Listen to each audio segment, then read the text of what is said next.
On a scorching August afternoon in suburban Phoenix, Arizona, where the mercury soared to 105 degrees, the Chase Bank branch on Camelback Road hummed with restless energy. The lobby, packed with a snaking line of customers, felt stifling, the air conditioning wheezing ineffectually against the desert heat. Patrons fanned themselves with crumpled deposit slips, their murmurs of impatience blending with the click-clack of keyboards and the occasional beep of an ATM. A digital sign above the teller's counter flashed promises of low-rate loans starting at 3.99%, a hollow corporate lure that seemed to mock the frustrations simmering below. The scene was quintessentially American ordinary, yet charged with the quiet tension of everyday bureaucracy, where personal struggles often collided with institutional indifference. Amid the crowd stood Maggie Thompson, a 70-year-old retired nurse, her slight frame dwarfed by the bustling chaos.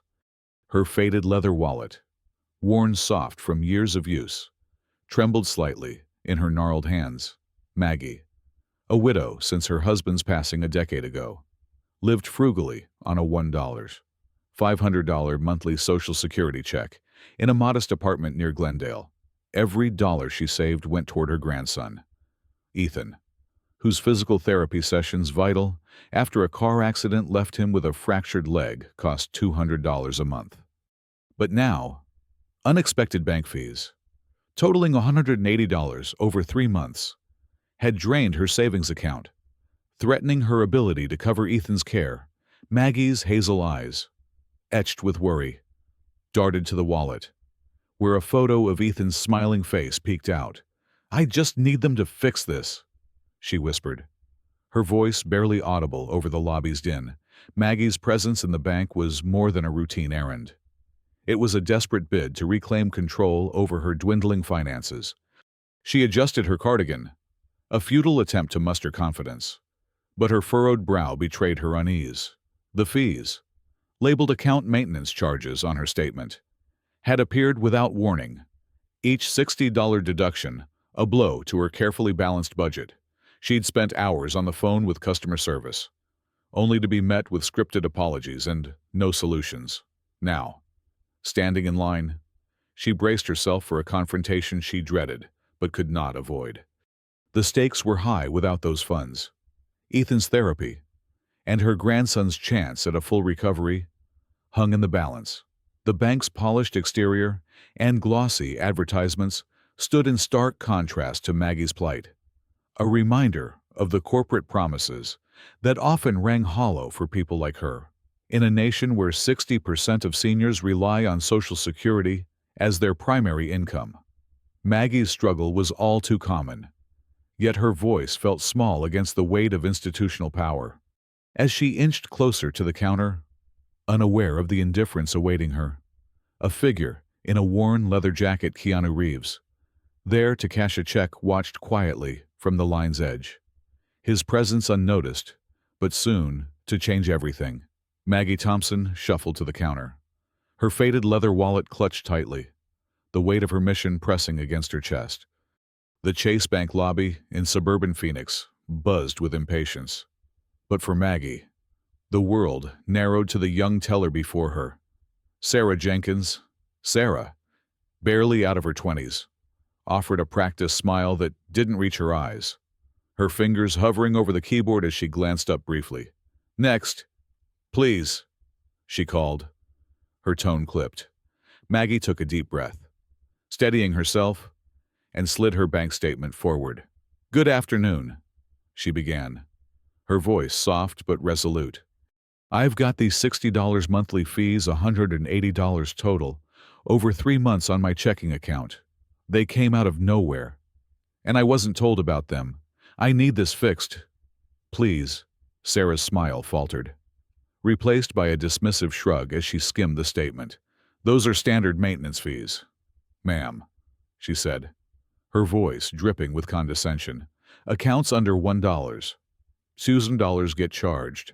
It's all in the terms you signed." The implication that Maggie was too naive to understand hung heavy, and Maggie's cheeks flushed with a mix of embarrassment and frustration.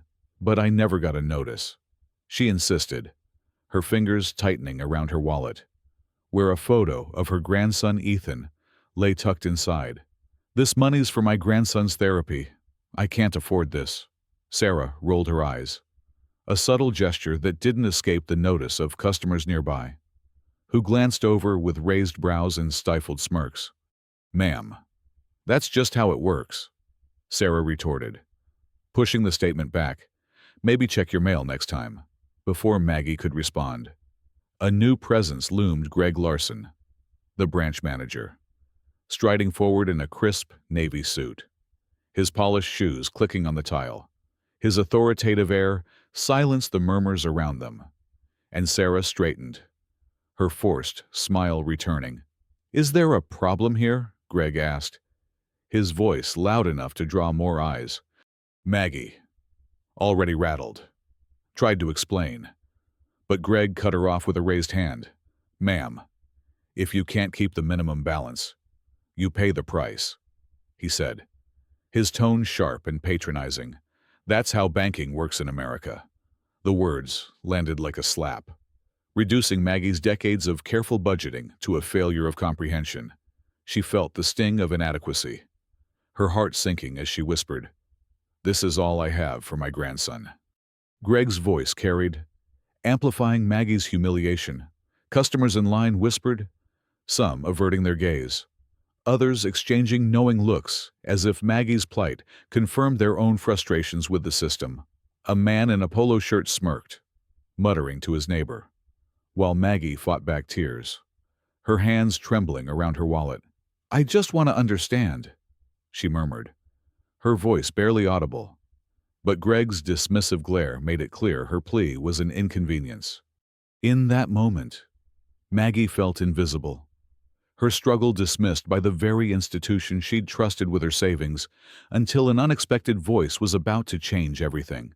The air in the Chase Bank lobby on Camelback Road grew heavier as Maggie Thompson stood humiliated, her plea for help dismissed by branch manager Greg Larson's biting words. The crowd's whispers and smirks only deepened her shame, her trembling hands clutching her faded leather wallet as if it could shield her from the weight of Greg's disdain. But in the line behind her, a figure in a worn leather jacket and dark sunglasses had been watching, his quiet presence unnoticed amid the chaos. As Greg's voice echoed, "That's how banking works in America," the man stepped forward, his calm but unwavering tone slicing through the tension like a cool breeze in the 105 degrees for Phoenix heat. "Why are you talking to her like that?" he asked. And the room fell silent, every eye turning to him. He removed his sunglasses, revealing the unmistakable face of Keanu Reeves. A murmur rippled through the lobby, customers exchanging stunned glances as the Hollywood star stood unassumingly before them. Keanu, in Phoenix for a film shoot, had stopped by the bank to cash a check, a mundane errand that now placed him at the heart of Maggie's struggle. His dark eyes locked onto Greg, but he paused to offer Maggie a gentle nod, a small gesture of reassurance that seemed to say, "You're not alone." To Maggie, whose world had shrunk to the sting of rejection, that nod was a lifeline, her grip on her wallet tightening as she whispered, "I didn't expect anyone to care." Keanu turned back to Greg, his voice steady but firm. "Policies don't justify humiliating someone," he said, his words carrying the quiet authority Americans admired in him, a man known for kindness as much as charisma. "She's asking for help, not a lecture." Sarah Jenkins, the teller, stammered, her earlier confidence crumbling under Keanu's gaze.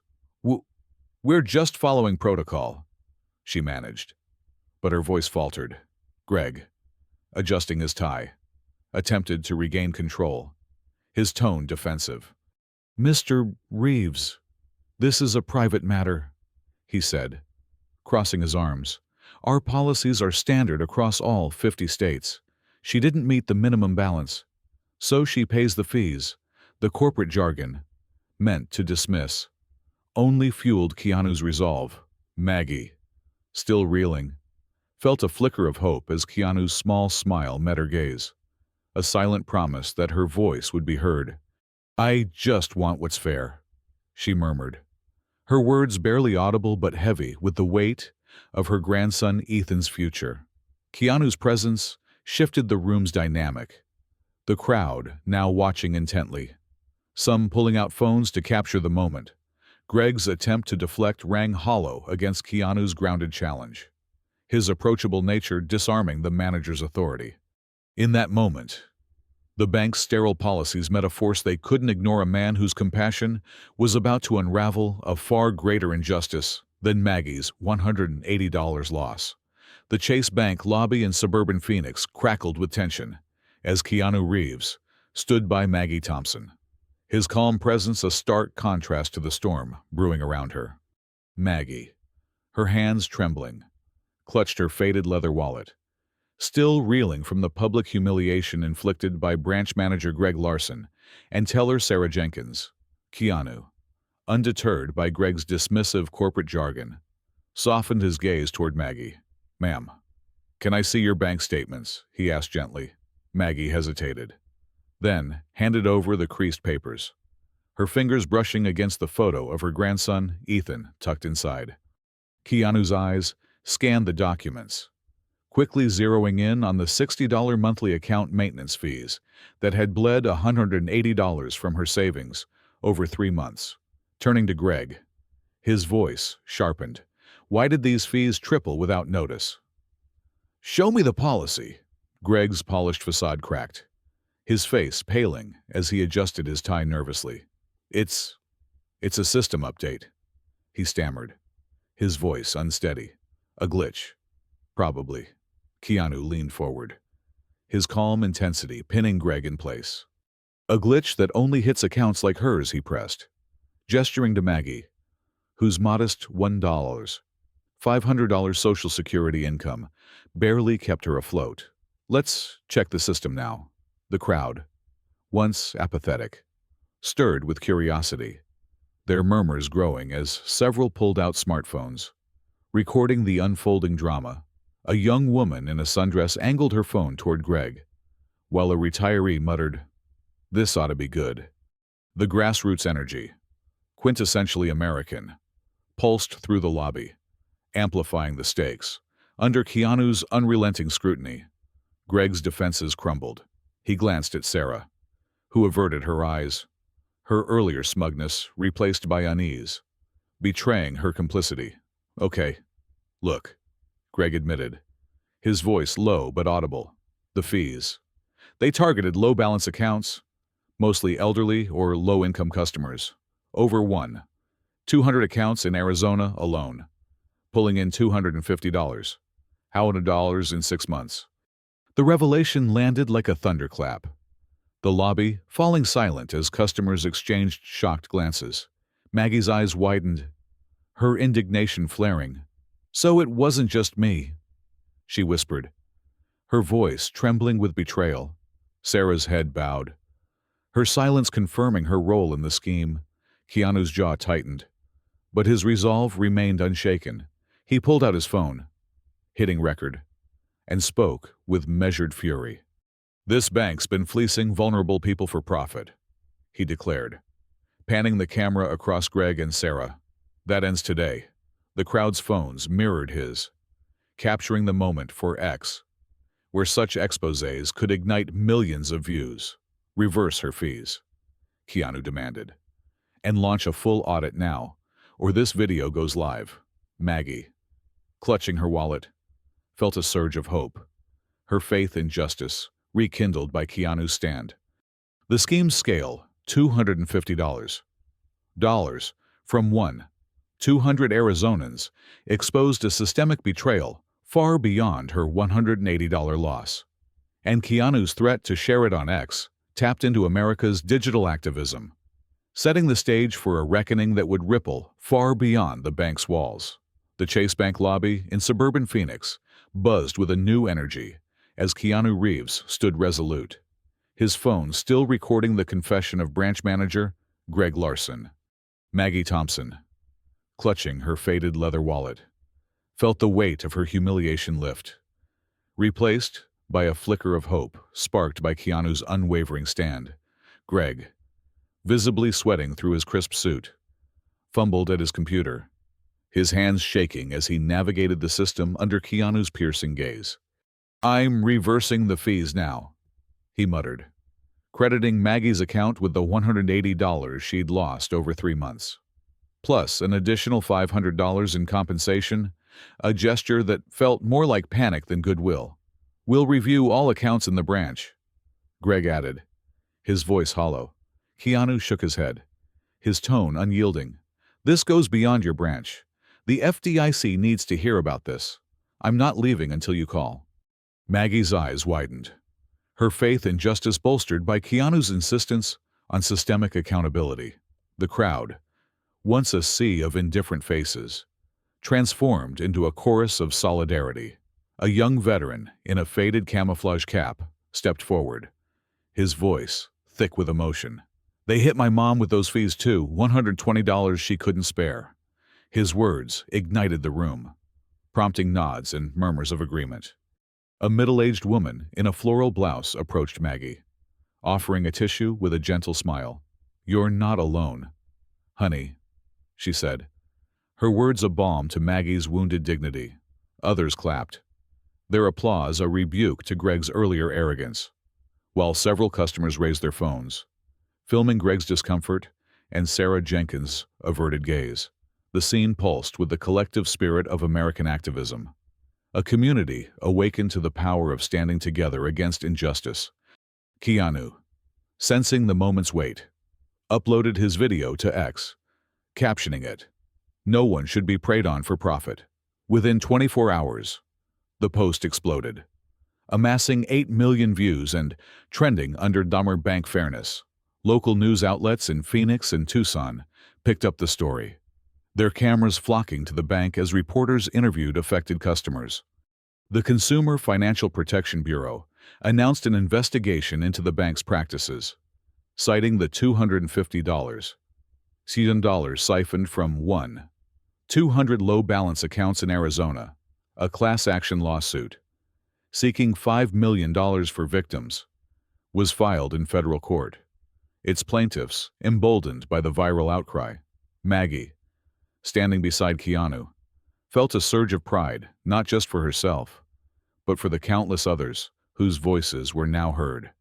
The bank's swift concessions, reversing Maggie's fees and promising reforms, were only the beginning. The crowd's shift from apathy to action, sparked by a veteran's story and a stranger's kindness, embodied the American ideal of community resilience. Keanu's video, amplified by X's reach, turned a single act of compassion into a national call for accountability, far surpassing the bank's walls. As Maggie clutched her wallet, the photo of her grandson Ethan, a reminder of why she'd fought. She knew this victory was not hers alone, but a beacon for justice nationwide. Maggie Thompson stepped out of the Chase Bank in suburban Phoenix, the weight of her faded leather wallet now a symbol of triumph rather than despair. The $180 in unfair fees had been restored, along with $500 in compensation. But more than that, Maggie carried a renewed sense of dignity. As she turned to Keanu Reeves, her hazel eyes brimmed with tears. "I was invisible until you spoke up," she said, her voice trembling with gratitude.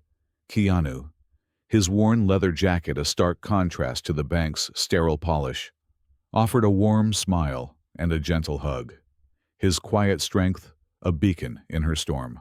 Weeks later, Maggie channeled her experience into action, joining a local senior advocacy group in Glendale. There, she helped others navigate predatory fees, her story empowering fellow retirees to demand fairness in a system that often overlooked them. Before leaving the bank, Keanu faced the crowd, his voice steady and resonant. "No one's worth less because of their bank balance," he declared. "If you see someone struggling, say something. It's the American way." The words, rooted in values of fairness and courage, ignited applause from customers who had once stood indifferent. The veteran who'd shared his mother's story clapped loudest, while the woman who'd offered Maggie a tissue nodded, her eyes shining. Keanu's message, amplified by his viral X video, sparked a national conversation. Users across the platform shared their own tales of banking injustices, using bank fairness to demand reform, their collective voices echoing Maggie's fight in cities from Seattle to Miami. The bank, under scrutiny from the Consumer Financial Protection Bureau, refunded $1, $2 million to 200 Arizona customers and overhauled its fee policies. A concrete victory that rippled nationwide. The $5 million class action lawsuit, still pending, promised further accountability, ensuring the 200 accounts targeted in the scheme weren't forgotten. Maggie's story, once a solitary plea in a Phoenix lobby, became a symbol of hope, inspiring advocates to protect vulnerable consumers against corporate greed. Her courage, ignited by Keanu's intervention, reminded Americans that justice begins with a single voice, willing to challenge the status quo. At home, Maggie tucked her grandson Ethan into bed, his leg brace a reminder of why she'd fought. She hummed a soft gospel tune, Amazing Grace, her voice steady with newfound strength. On the kitchen table, her wallet rested, its contents secure, a quiet testament to hope restored. The photo of Ethan inside, his smile bright despite his pain, mirrored Maggie's own resilience. As she turned off the lamp, the desert moonlight bathed the room in a gentle glow, a fitting close to a day that changed everything. Thank you, dear viewers, for joining us in Maggie's journey, a story of compassion and justice that shows what's possible when we stand together. If this moved you, hit that subscribe button and ring the bell to stay with us for more stories that inspire. Share your thoughts below, and let's keep the conversation going because everyone deserves to be heard.